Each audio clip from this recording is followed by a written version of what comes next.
Malapit na palang eleksyon sa barangay. Marami na naman tayo makakasalubong na tao na bigla ka na lang ngingitian kapag nakita ka sa daanan. Yung suplado at hindi mo malapitan yung may problema ka. Tapos ngayon, sila na yung unang maglalambing sa'yo at babatiin ka. Wow! Plastic ang ugali. Oh no! Tatakbo ka ulit ng pagkakapitan at konsehal ng barangay nyo. Wow! Tapos wala naman kayong magandang nagawang proyekto sa barangay nyo. Mahiya naman kayo. Tapos magtatanong kayo kung ilang buntante sa isang bahay. Pero nung panahon ng pandemic at ayuda, isang ayuda lang sa isang bahay.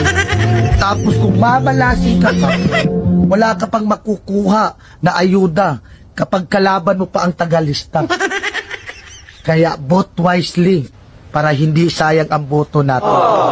Tandaan nyo, sa ating boto, nakasalalay ang panalo ng isang kandidato. Wow! Kung may magtatangka sa'yo magbigay ng pera, sabihin mo, minimum 1,000. Aba, sa mahal na bilihin ngayon at bigas, hindi kasya yung 300.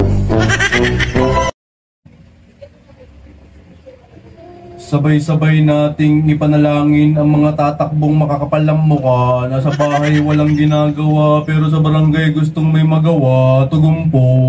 Ang kapal ng iyong mukha, ang galing niyong mangako sa una. Pag nakuha ng aming boto at nakuuna, hindi na kami kilala. Kapag may ayuda, priority nyo ang kamag-anak. Porkit may teris lang kami, nilalampasan nyo na kami. Pare-pareho lang naman kaming nangangailangan. Tugumpo. Ang kapal ng iyong mukha, ang galing niyong mangako sa una. Pag nakuha ng aming boto at nakuuna, hindi na kami kilala. Nung tumatakbo kayo, ang dali nyong lapitan. Ngayon, ang hirap nyo nang hanapin. Nasa na ang pangako nyong ipapasimento nyo ang kalsada namin. Tapos balak nyong tumakbulit, wala namang kayong nagawa dati. Tugumpo. Ang kapal ng iyong mukha, ang galing niyong mangako sa